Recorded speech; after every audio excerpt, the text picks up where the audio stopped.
Bonjour à tous. On a voulu aborder en cette fin de conférence le thème du BIB et du bio parce que l'association de l'emballage bag-in-box et du vin bio paraît tout à fait pertinente.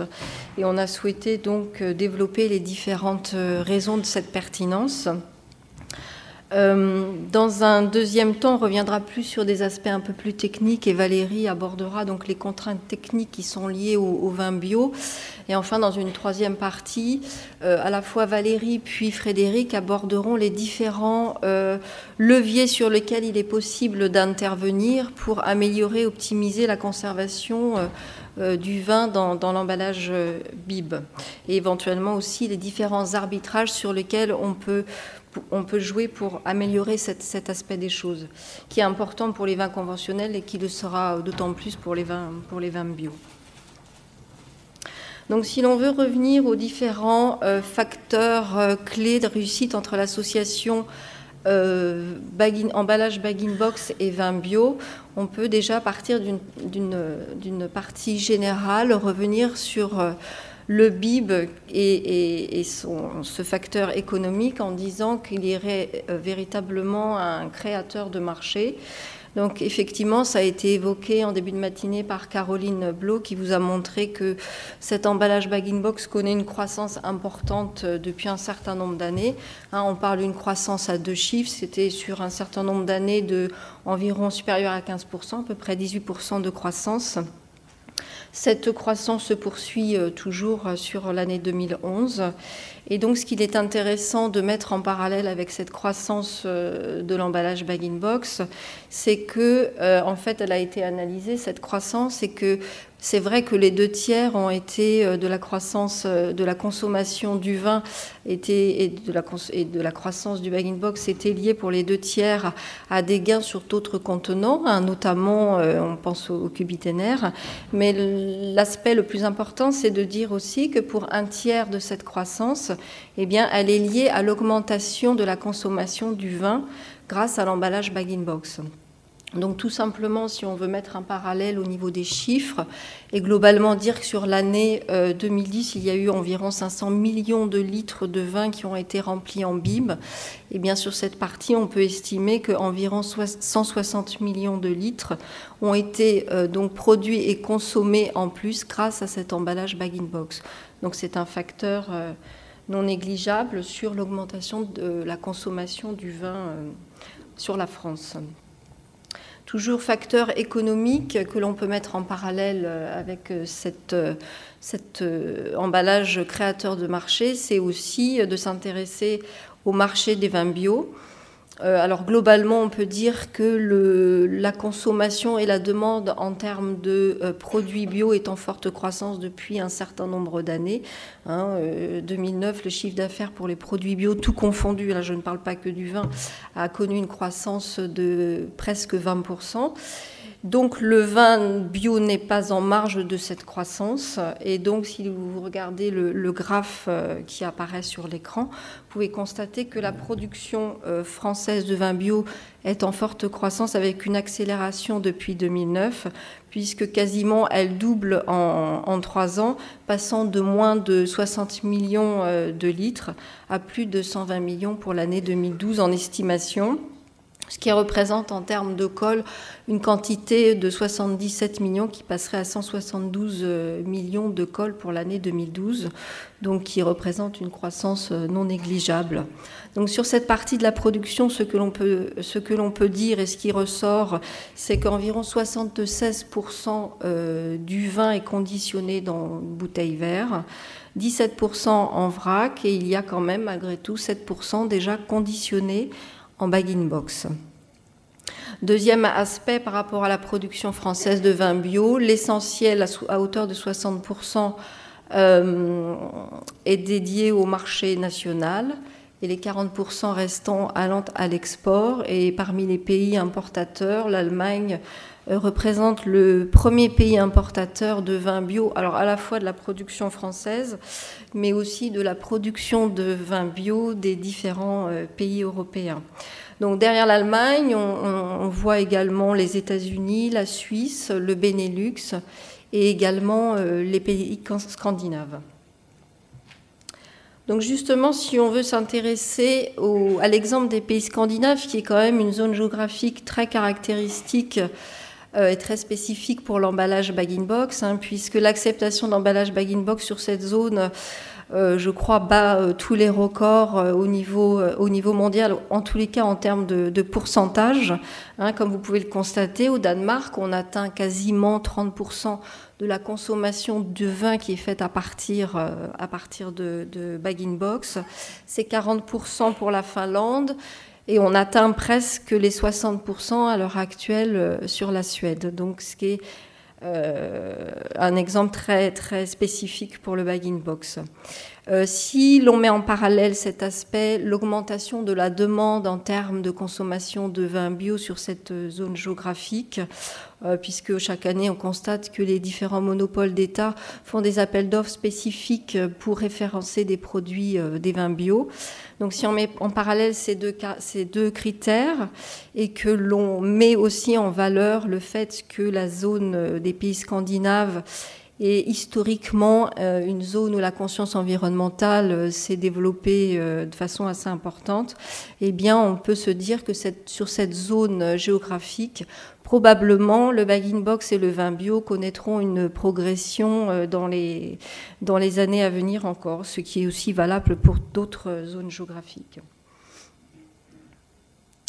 Donc en dehors des facteurs économiques là que l'on vient de mentionner, on peut aussi parler d'un critère un petit peu plus technologique qui est évidemment, et ça a été évoqué à différentes reprises ce matin, la conservation du vin dans l'emballage bag-in-box après ouverture, sous l'effet de quand on vient soutirer le vin de l'emballage bag-in-box, il y a le phénomène de rétractation des films autour du produit et l'absence de pénétration d'oxygène au cours de ce soutirage, cumulé à l'utilisation d'un bouchon performant en termes d'étanchéité, et donc ce qui permet au vin de rester protégé dans l'emballage, d'être consommé vin au verre de façon progressive, sans altérer les qualités organoleptiques du vin.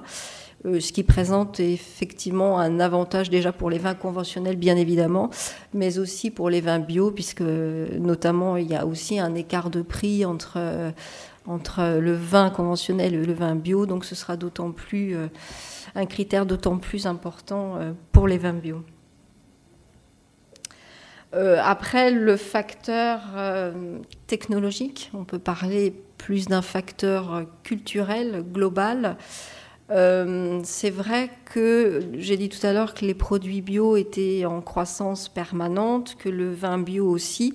Donc c'était peut-être moins évident pour le vin bio de connaître cette envolée, parce que c'est vrai que le vin, c'était avant tout associé à une notion dégustation, plaisir, convivialité, mais on voit apparaître une nouvelle génération de consommateurs, et ces consommateurs ont une conscience environnementale plus développée, recherchent aussi un produit bon pour la santé, entre guillemets, et une meilleure sécurité alimentaire, ce qui permet de dire que l'emballage bag-in-box et à la fois les vins bio connaîtront donc une progression intéressante par rapport à ces nouvelles attentes de consommateurs. Donc, si on reparle de la conscience environnementale, qui a été évoquée aussi ce matin par Wine Intelligence, qui a fait ressortir un certain nombre d'aspects très intéressants.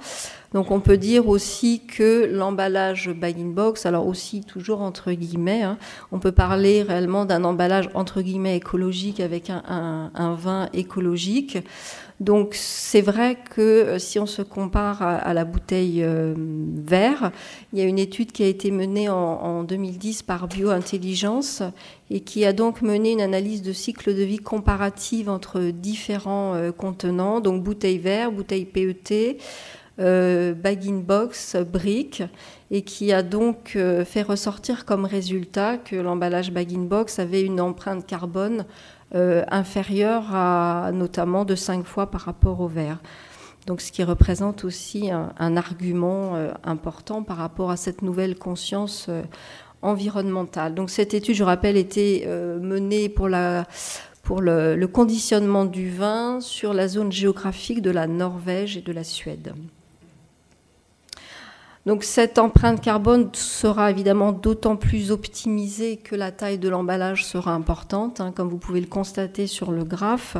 Quand vous passez d'un emballage 3 litres à un emballage 10 litres, on optimise encore cette réduction de l'empreinte carbone. Mais en dehors de cet aspect purement empreinte carbone, l'autre paramètre qu'il est bon quand même de souligner par rapport à l'emballage bag-in-box, c'est que c'est un emballage composé au niveau de son poids à environ 75% de carton et seulement 25% de plastique, et que l'on sait que le carton aujourd'hui est très bien intégré dans les filières de recyclage sur la plupart des pays européens, puisqu'il connaît le plus fort taux de recyclage par rapport à tous les matériaux confondus, et on atteint à peu près 80% de taux de recyclage dans l'ensemble de l'Union européenne des 27. Donc c'était l'ensemble des arguments à la fois économiques, technologiques, culturels et environnementaux que l'on voulait dans un premier temps souligner pour vous montrer donc cette pertinence entre l'association de l'emballage bag-in-box et du vin bio plus spécifiquement. Maintenant, je vais laisser la parole à Valérie qui donc va revenir plus sur la partie contraintes techniques spécifiquement liées au vin bio. Merci, bonjour à tous. Donc dans cette deuxième partie, je vais vous présenter les spécificités techniques et analytiques des vins bio et en fait les caractéristiques, enfin ce qui caractérise les vins bio et qui est important à prendre en compte justement dans le cadre d'un conditionnement BIB. Donc déjà d'un point de vue réglementaire, donc aujourd'hui on produit, tout le monde le sait, des vins issus de raisins bio. La vinification n'est pas prise en compte dans le cadre de la réglementation européenne. Des règles sont en cours d'élaboration et donc pour les prochaines vendanges 2012, on devrait avoir effectivement des exigences au niveau de la vinification, donc pour produire des vins bio, ce qui sous-entend en fait notamment des restrictions au niveau des intrants œnologiques et également au niveau des doses de SO2 totaux dans les vins. Alors, il y a déjà des pays comme les États-Unis qui ont mis en place des exigences au niveau de la vinification. Donc, par exemple, donc pour les États-Unis, les vins bio ne doivent pas avoir plus de 100 mg par litre de SO2 total, quel que soit le type de vin. Il existe également d'autres cahiers des charges, notamment des cahiers des charges sur la biodynamie, qui ont des exigences qui vont encore plus loin au niveau donc, des possibilités d'utilisation d'intrants œnologiques et au niveau donc, de ces doses de SO2 total qui peuvent être encore inférieures à 100 mg par litre. Donc voilà déjà une première caractérisation. Une approche analytique. On a réalisé donc en région Languedoc-Roussillon une analyse statistique à partir de bases de données donc d'analyse de routine fournies par 3 laboratoires de la région. Donc, l'objectif était de caractériser les vins bio et de comparer donc, aux vins conventionnels. Donc on a fait cette étude sur millésime 2007.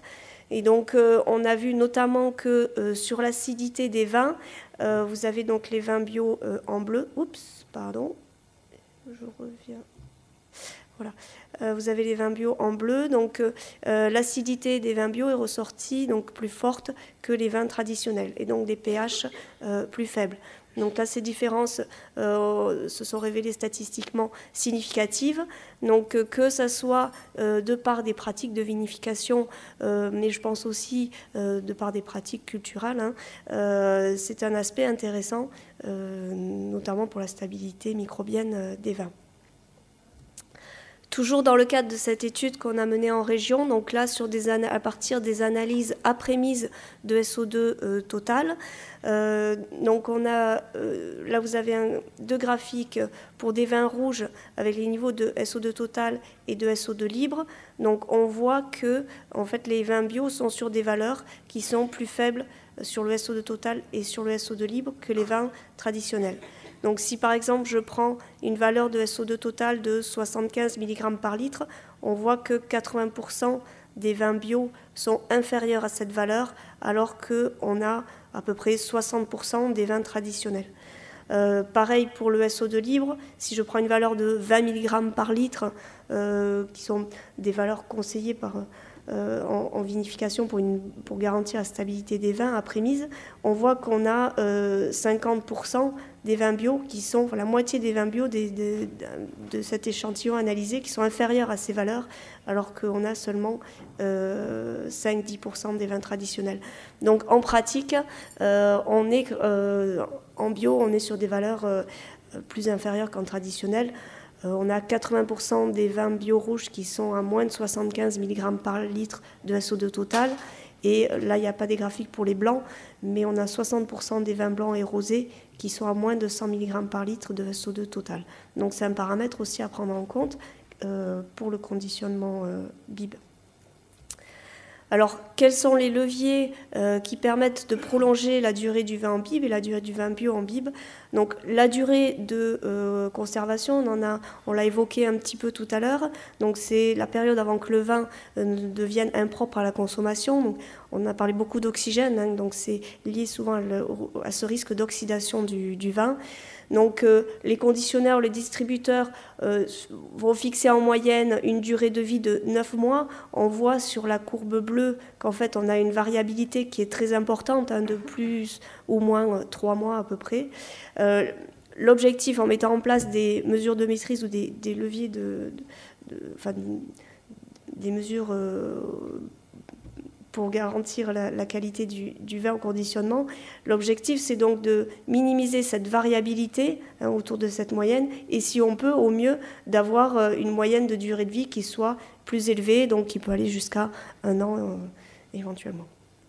Donc, cette façon de prolonger la durée du vin en BIB, hein, on en a listé 7 essentiels. Donc, sélectionner certains types de vins qui vont être plus aptes à supporter effectivement le conditionnement BIB que d'autres. Gérer au mieux donc les niveaux de SO2, on y reviendra, avoir donc une stabilité microbio qui soit efficace, minimiser l'apport d'oxygène au conditionnement, on en a déjà beaucoup parlé, et sélectionner un emballage qui ait donc des fonctions peu perméables à l'oxygène. Faire attention donc en maniant les poches pour ne pas abîmer justement ces fonctions barrières, hein, des plastiques des poches, et minimiser les températures de stockage donc une fois que c'est conditionné, donc que ça soit avant expédition ou que ça soit après où on retrouve sur des linéaires de GD, etc. Donc premier facteur, le choix du vin. Donc on a parlé beaucoup d'oxygène, de risque d'oxydation. Par exemple, si effectivement on choisit de conditionner des vins blancs ou rosés en BIB, donc attention à ce paramètre-là, sur des vins qui sont peut-être plus fragiles au risque d'oxydation, que ce soit pour la couleur, que ce soit pour le profil aromatique. Même sur des vins rouges, pour certains itinéraires de vinification, notamment en bio, qui privilégient peut-être des conditions réductrices de fermentation et d'élevage, donc peut-être des vins qui sont un peu plus sensibles après à l'oxygène parce qu'ils n'en ont jamais vu ou très peu avant. Donc attention à ces vins-là pour le conditionnement en BIB et à ce moment-là adapter des mesures pour qu'il n'y ait pas des risques d'altération. Donc on peut effectivement sélectionner certains types de vins en connaissance de cause qui soient plus adaptés pour le BIB et qui puissent mieux tenir dans le temps. Deuxième facteur, le SO2. Donc, je vous ai effectivement dit qu'en bio, effectivement, on était sur des valeurs un peu inférieures, que ce soit pour des causes réglementaires ou même en pratique. Donc, attention au niveau de SO2. Peut-être prévoir pour le conditionnement en BIB des niveaux qui soient un petit peu plus élevés que pour le conditionnement bouteille ou ceux que vous avez l'habitude d'avoir pour garantir donc la conservation. Ce niveau de SO2, il sera bien sûr à définir en fonction donc, de la durée de vie souhaitée, des conditions de stockage, du pH du vin. On a vu qu'en bio, on était un peu plus acide, donc c'est vrai que ça favorise le SO2 actif. Et également, en bio, en fonction des contraintes données par les standards de vinification. Donc se prévoir, si on fait du conditionnement BIB, un peu une marge pour avoir des apports au moment du conditionnement qui soient suffisants. Donc un exemple du suivi du SO2 sur un chardonnay conditionné en BIB. Donc, pas bio, mais c'est pour l'exemple. Donc on voit qu'au niveau du SO2 total, en 9 mois, donc on a une perte de plus de 40 mg par litre et de plus de 30 mg par litre sur du SO2 libre. Donc effectivement, on voit cette tendance, le schéma est très, très parlant, d'où l'importance d'avoir des mesures de maîtrise en amont. Le levier suivant, c'est le contrôle microbiologique. Donc, en bio, je vous ai dit qu'on avait moins recours à des intrants œnologiques, donc notamment au niveau stabilisation à la mise. Donc, on n'aura pas droit au DMDC, au sorbate de potassium par exemple. Donc dans le cadre d'un conditionnement BIB, effectivement, attention à cette stabilité. Si on est sur, par exemple, des vins un peu de garde ou d'élevage, on ne souhaite pas trop filtrer parce qu'on veut garder la caractéristique initiale du vin. Dans un objectif BIB, il faudra quand même peut-être privilégier cette stabilité microbio, donc faire des analyses pour voir où on en est au niveau des dénombrements microbiens et éventuellement envisager des filtrations stériles de manière à être garanti qu'il n'y ait pas de risque de redéveloppement de leur activité après. Donc, facteur suivant, on en a longuement parlé, j'y reviens pas, c'est effectivement la maîtrise de cet oxygène en amont du conditionnement pour partir donc sur des vins avec un minimum d'oxygène dissous au conditionnement. Donc, Sophie nous en a parlé longuement auparavant, je n'y reviens pas. Et donc, je laisse la suite à Frédéric qui va vous finir les autres leviers de prolongement de la durée du vin en BIB. Donc Valérie vous a parlé des facteurs clés pour le vin. Donc là maintenant on va plutôt aborder l'emballage. Donc Sophie vous a abordé ce matin le thème de l'oxygène total. Donc l'oxygène total pendant le cycle de vie de l'emballage prend en compte à la fois l'oxygène total de l'emballage après remplissage, donc le vin et le cône d'air, et puis on va avoir également la pénétration d'oxygène dans l'emballage durant toute la durée de vie du BIB. Donc il est important de quantifier les différentes sources d'apport en oxygène à travers l'emballage. Et une fois les différentes sources identifiées, il est plus simple d'apporter des améliorations potentielles sur les différents points. Alors toujours sur l'emballage, il est important de vérifier qu'il n'y ait pas de dégâts qui soient causés sur le BIB et en particulier sur le film barrière. Donc, les poches peuvent être examinées régulièrement, donc après conditionnement et si possible aussi périodiquement après le circuit de distribution et voir si on a des défauts plus importants que d'habitude. Donc, il faut en particulier vérifier le flex cracking. Donc, ce sont en fait des micro-fissurations qui vont venir endommager le film barrière et qui risquent de faire entrer l'oxygène. Et si on s'aperçoit qu'il y a des zones où il y a vraiment trop de défauts, il est important d'apporter les actions correctives. Donc, une des causes qu'on a pu identifier d'endommagement de la zone de la couche barrière, c'est lorsqu'il y a une mauvaise adéquation entre la poche et la caisse. Donc là, je vous invite vraiment à vous reporter au guide des bonnes pratiques qui avait été rédigé par Performance BIB en association avec l'INRA et où il y a les bonnes préconisations pour avoir les bonnes mesures de caisse et d'outre, de vérifier les pattes de collage et le papier abrasif. Vous avez à l'intérieur du carton. Donc tous ces détails sont dans le guide des bonnes pratiques. Alors ensuite, la température. Donc on considère que les températures de stockage élevées sont vraiment l'ennemi numéro 1 pour la conservation du vin en BIB. Donc l'INRA avait fait des recherches au tout début de Performance BIB et on s'était aperçu qu'une augmentation de la température de stockage de 10 degrés, donc si on passait par exemple de 20 à 30 degrés, faisait qu'on diminuait la durée de vie du BIB par 2. Donc c'est vraiment un paramètre très très important. Donc avant de travailler sur l'emballage, sur le conditionnement, c'est à faire, mais il faut aussi vraiment suivre les températures de stockage et de transport. Il ne faut pas non plus sous-estimer le transport. Donc la diminution de durée de vie du vin due à la température est due à 2 raisons. Et la première, c'est l'augmentation du taux de transmission de l'oxygène à travers l'emballage. Et également avec l'augmentation de température, on va augmenter le taux de réaction chimique à l'intérieur du vin lui-même. Donc il y aura une plus grosse consommation d'oxygène et un risque d'oxydation prématurée. Donc c'est pour cette raison que suite à l'étude qui avait été faite, la préconisation est de maintenir les températures de stockage et de transport inférieures à 25 degrés. Donc là, on a listé les principaux facteurs pour améliorer la conservation du vin en bib. Maintenant, je voudrais aborder l'arbitrage entre les différents paramètres, parce que bien évidemment, on n'arrivera pas à avoir des paramètres parfaits pour chaque mise. Donc si on va prendre l'exemple du SO2, puisque c'est la thématique d'aujourd'hui sur les vins bio. Donc la tendance, c'est de réduire ce taux de SO2, mais attention, se réduire le taux de SO2 ne doit pas oublier l'objectif d'avoir un vin correct pour le consommateur.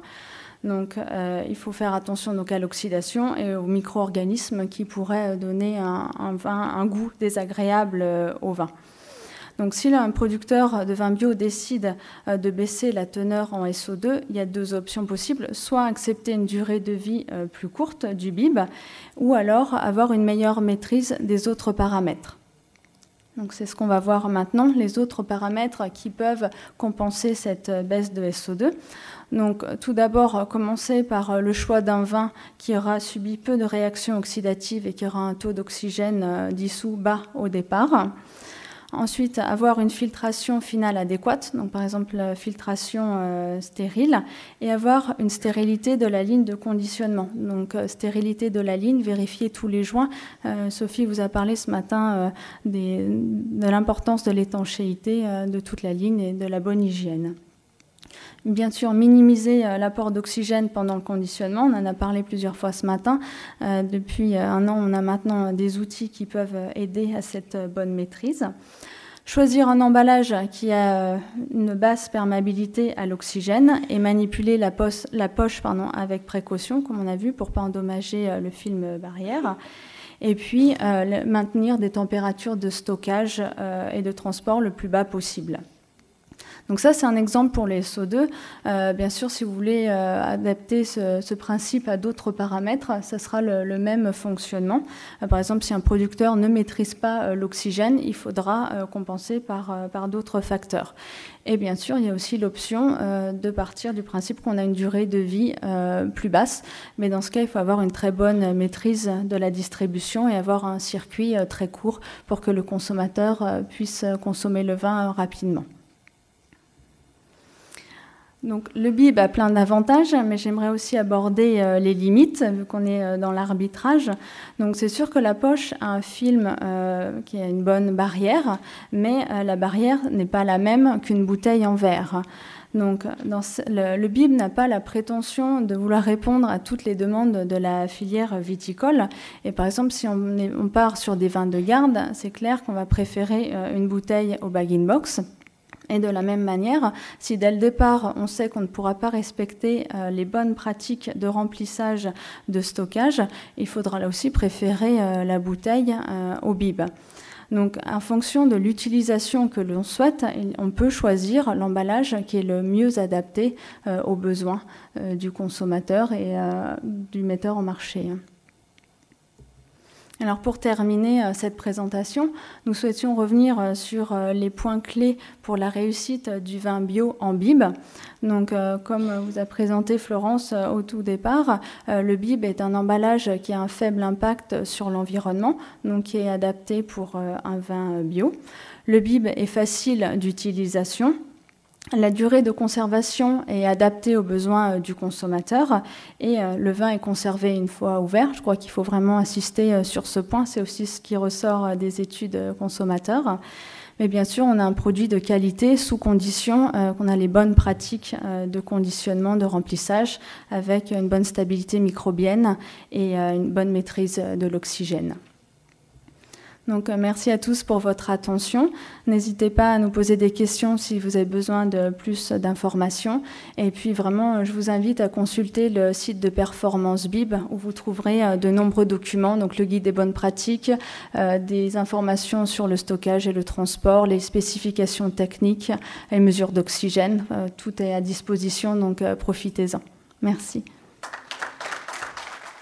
Nous avons un peu de temps, quelques minutes pour les questions sur ce sujet original et on voit finalement effectivement qui nous permet de reprendre un peu les principes et les bonnes pratiques de la mise en bagging box.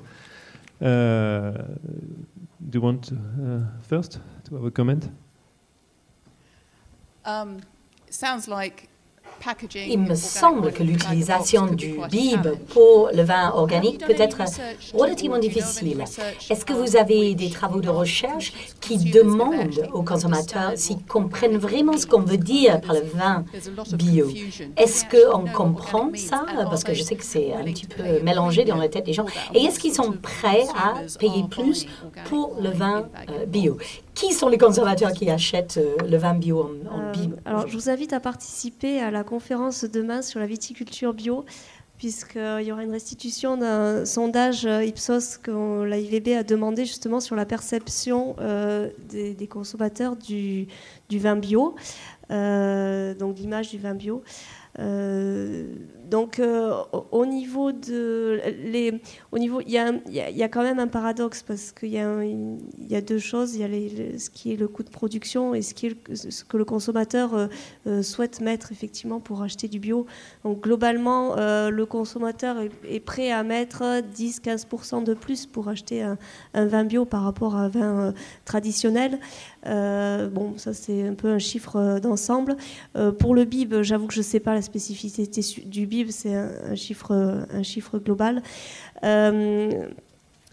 La perception du bio par le consommateur, c'est vrai qu'il y a beaucoup de labels en dehors de la réglementation européenne, il n'y a pas une réglementation internationale, donc ça peut être des fois un petit peu confus entre le bio, le biodynamie, le naturel.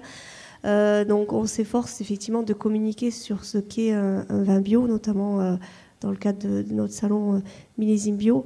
C'est pas toujours effectivement très clair, mais il y a quand même une nette tendance effectivement des consommateurs à se tourner vers le bio et notamment au niveau de la filière vin.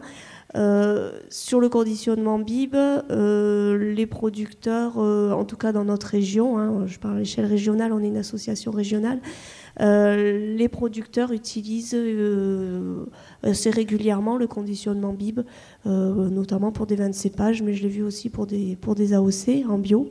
Donc ça sous-entend qu'effectivement les consommateurs sont prêts à acheter leur vin bio en BIB aussi, quoi. C'est pas la majorité, on l'a vu tout à l'heure, c'est 7% pour l'instant, mais ça fait partie des emballages choisis. Tout à l'heure, Frédéric Vimont évoquait la température et notamment un délai de péremption qui pouvait diminuer de moitié s'il y avait une augmentation de la température. Est-ce qu'il y a une comparaison aussi avec la bouteille? Parce qu'on dit que le bagging box perd la moitié de péremption. Est-ce qu'il y a une comparaison avec les bouteilles? Mais c'est sûr que si la température augmente, on a un endommagement du produit lui-même. Au niveau des chiffres, je pense que Jean-Claude pourra donner les chiffres suite à l'étude de l'INRA. On avait aussi un endommagement et le vin était oxydé aussi quand le vin était à 30 degrés. Par contre, En bouteille, ça va dépendre du système de fermeture. Entre la fermeture à vis, il y a différentes films barrières, ce qui va impacter le problématique aussi du volume de la bulle d'air aussi. Donc voilà, on ne peut pas répondre clairement puisque ça va être impacté par tout un tas de paramètres. Merci. Tout à l'heure, M. Jean-Philippe Perouti, vous nous disiez que finalement les choix souvent se faisaient par, on va dire, une approche un peu coup de cœur. Voilà, le vert, c'était plus écolo. Après, on n'allait pas voir tellement dans les études. Moi, je me tourne vers les producteurs bio. Cela m'intrigue de voir une progression du vin vendu dans des systèmes autres que le vert. Parce que dans d'autres secteurs que je connais bien, comme la conserve, voilà, le coup de cœur du bio, c'est par exemple le verre, le bocal vert. Un verre est contre tout. Oui, alors je vais vous répondre sur différents aspects. Déjà, l'aspect réglementaire. La réglementation bio européenne, hein, on est en Europe, je vous parle de la réglementation européenne, ne porte que sur le produit. Hein. Donc nous, dans notre filière, ça va être les raisins et bientôt le vin. Donc effectivement, tout ce qui est emballage, conditionnement, n'est pas pris en compte dans la réglementation. Donc effectivement, on peut retrouver théoriquement des vins issus de raisins bio, des vins bio dans tout type de contenants, même des canettes éventuellement. Bon, ils seront toujours labellisés bio. Après, il y a on a parlé tout à l'heure, effectivement, est-ce que l'impact, quelles sont les formes de recyclage? Est-ce qu'il y en a qui sont mieux organisées que d'autres? Quel est l'impact aussi au niveau de la fabrication? Bon, c'est vrai que selon quel point de vue on se place, on peut peut-être trouver un conditionnement meilleur qu'un autre. Le choix est difficile, quoi. Il n'y a pas forcément le conditionnement idéal. C'est vrai que le verre est 100% recyclable. Il est présenté comme totalement inerte. Le bib va avoir également une partie qui est recyclable. C'est plus léger. Si on parle en termes de transport et qu'on exporte à l'autre bout du monde, est-ce qu'il vaut mieux transporter de la bouteille que transporter des cartons? Je pense qu'il vaut mieux transporter du carton. Donc c'est vrai que, voilà, donc pourquoi pas du vin bio effectivement en bib, parce qu'il peut y avoir des avantages selon le mode de production, votre logistique d'organisation, de conditionnement, votre logistique de transport. Il faut savoir que la moitié des vins bio sont exportés partout dans le monde. Donc c'est vrai que sur cette stratégie de beaucoup d'exportation, le bib, et pourquoi pas, quoi. Voilà. Ok, merci. Je crois qu'on va devoir poursuivre. Il y a une autre question. Oui, juste une petite remarque. Non, il est important quand même de travailler et de comparer les analyses de cycle de vie. C'est ce qui a été fait donc, par BioIntelligence, ce qui permet de mettre en avant l'impact de la bouteille comme étant la bouteille verre comme étant beaucoup plus important qu'un impact bagging box sur un cycle de vie total. Donc voilà, le bio peut-être aurait peut-être tendance à aller vers le bib pour des raisons, argumentées. Un autre commentaire, Sébastien, peut-être au fond de la salle. Oui, juste une demande de précision. Donc Sébastien Kerner, Institut français de la vigne et du vin. On voit dans l'analyse comparative entre le verre et le bib que l'impact carbone est 5 fois inférieur pour le bib. Est-ce que sur les autres critères de l'ACV, les facteurs sont de la même manière discriminants, ou est-ce qu'il y a des discriminations inverses entre le bib et le verre? Yes. Oui, il y a une certaine discrimination entre le verre et le bib. Il y a eu une tendance depuis 5 ans pour bannir l'utilisation du bag and box pour certains types de vins et pour certaines appellations, particulièrement en Espagne et en Italie. En France, on est un peu plus tourné vers l'économique et les avantages économiques, donc on ne le fait pas. Et c'est une sorte de barrière commerciale et nous luttons contre ça. J'espère que ça répond à votre question. Le plus récemment, on a eu un problème à Balbucel avec un bib où ils ont interdit l'utilisation du bib et des fermetures à vis sur les bouteilles.